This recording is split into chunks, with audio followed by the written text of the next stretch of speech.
Hey everybody, welcome back to the channel. My name's Ryan. Today I get to try two very different cognac finished whiskeys. One of them is kind of like a new budget buy, and I have not had a chance to try it yet. Surprisingly, it's been out for a little while now this year in 2025. David Thomas Tao, one of my favorite whiskey writers, actually I was going to record this video today anyways, and then I saw on Twitter that he posted his review of this. I actually haven't read his yet, but I'm excited to read it because I knew that I was doing the video today and I didn't want to read it before and have that influence my perception of this whiskey. But it's the 1792 cognac finish, and it comes in it's like a $40 bottle, right? That's really hard to argue with. You get a whiskey that's finished in fortified or distilled wine cask of some kind. Usually you're looking at least $60 or more, right? Maybe $75. So very impressive price point on the 1792. And I have had that impression of 1792 in the past too. Like when the 1792 full proof hits shelves sometimes, I usually grab a bottle just because it's like, what, $55? And I'm like, yeah, I mean, it's not a phenomenal bottle, but it's pretty good. And at that price, you're not going to be disappointed. So 1792 from Barton, right? Cognac finish, 95 proof, $40. The other one that we're going to try is a Sagamore Rye cognac finish. Reserve Select is batch 1A from Benny's. So it's going to be the U.S., what does it say? The U.S. Mail Project? Anyways, it's going to be like a Benny's hand-picked cognac finished rye, right? From Sagamore. Sagamore has a great reputation. Their ryes are phenomenal. They were great when they were sourcing. They've been great since they've been putting their own juice on shelves. And so I'm very excited to try both of these today. The color difference here is actually quite interesting. It's suggesting to me that the rye was maybe finished a little bit longer. I don't know if that's coming through very clearly there, but this one is the 1792.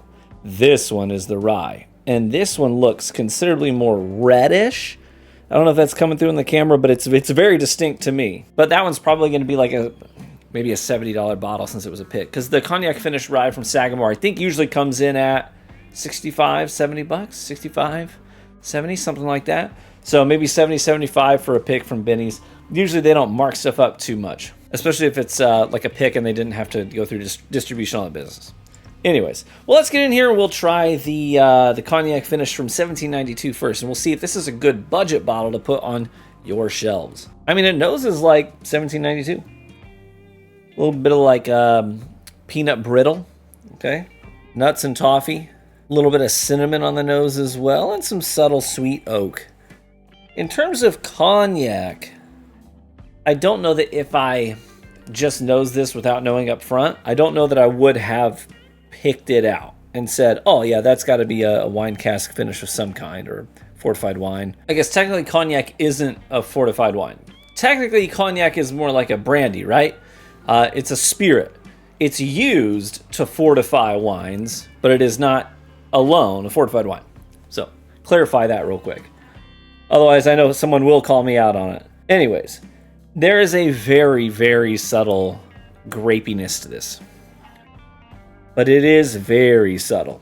Like I said, if I didn't have a heads up via the bottle that this was cognac finished, I don't know that I probably wouldn't have guessed that on the nose. But let's try it. Cheers. Okay, a little bit more of that cognac brandy-like spirit note on the front end of the palate. I was pleasantly surprised because the nose did not have my expectations too high in terms of the cognac finished influence. But luckily, it is coming through on the palate. It's quick. It doesn't linger very long. I don't think I get any of it on the finish. But it is a quick hit that you get on the front end of the sip for me, followed by that peanut and toffee brittle kind of a note that carries most of the palate after that. Stretches into the finish where we get a little bit of cinnamon and sweet oak just dragging out for a little bit. It's not as thin as I expected it to be. I kind of thought that it would be, to be honest, at 95 proof, which isn't like extremely low. But 1792 isn't like a big, bold palate anyways, usually. It's a little bit more subtle and relaxed, kind of a chill spirit. So I'm pleasantly surprised that it does not feel very thin on the palate. I kind of thought it might be. Maybe that's the influence of the cognac. If you've ever had cognac, it does kind of have this, not syrupy, but it kind of has that thick and bassy kind of a note going on to it. And I think that has lended itself to the 1792 profile quite nicely. It is very sweet. The cinnamon is subtle, comes on the tail end, like I said. But other than that, it's really desserty. It's really quite sweet. But it's yummy. I don't know that there's anything that is wrong with that pour at all. For $40, I'd say get that all day, every day. If you don't have a bottle of it and you see one on the shelf, just grab one, take it home, see if you like it. I don't think there's anything about it that would be offensive to somebody's palate. Worst case scenario, you'd be like, I spent $40 for a bottle. It's just pretty good. Good casual sip there. Good casual sip. Moving on to the Sagamore Cognac Finish Reserve Select Batch 1A Benny's U.S. Mail Project. So yeah, it is the U.S. MA/IL, as in that's not mail. It's Massachusetts, Illinois. At least I'm assuming. I can't find any information about this online. It's MA/IL, which makes me think Massachusetts, Illinois. Benny's are really popular in Illinois, right? There's lots of them in Illinois. Yes, the Benny's Beverage Depot liquor store chain is from Illinois. Just wanted to make sure, I want to fact check myself. But what's confusing to me is that it's MAIL. And I know that IL would be Illinois, but why do we have MA? Because if I'm not mistaken, Sagamore Spirits is from Maryland, which isn't abbreviated MA, it's MD, right? I've managed to find a picture of the bottle online, but that's about it. Anyways, they have a cognac finish anyway, so if this is good, then that's probably good.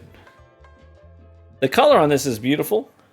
Much more reddish and mahogany on the color there. Ooh. The nose is making me think of like a really nice charcuterie spread where you've got some figgy jam, some grapes on the stem, a little honey spread, and various assortments of crackers. Okay, nose of this is lovely. We just had a party for my mom. She just wrapped up her second bout of radiation treatment for her cancer. So we just had a party to celebrate wrapping that up. Her second bout with it. And cancer's laying down on the mat, and I think in a couple of weeks we'll have to check its pulse and see if it's still breathing. If it is, we'll have to go back in for round 3 eventually. But for now, we're hoping that it's down and out for the count. Fingers crossed. If you're praying, folks, there you go. But anyways, my mom loves to host, and she has sincerely missed being able to have people over at the house. They have my dad's a carpenter, not by trade but by hobby, and he has built like this massive outdoor area with awnings and overhangs, and like grill area, seating area, bar with all live wood edge stuff everywhere. Anyways, so they had some folks over, just a small group, and my mom was so excited to be able to host everybody again, because she wasn't supposed to be around a lot of folks. If you've ever been around folks doing radiation treatment, you understand. But anyways, to celebrate, she's put out this giant spread of cured meats like prosciutto and salami and pepperonis and various hams and all these different cuts of meat. And then there were all these wide varieties of cheeses and then figs and dates and all that kind of stuff. And it was great. And this reminds me a lot of that. All these different figgy jams and pepper jellies and stuff like that. This on the nose is giving me some of those same vibes. All right, well, let's try it. Cheers.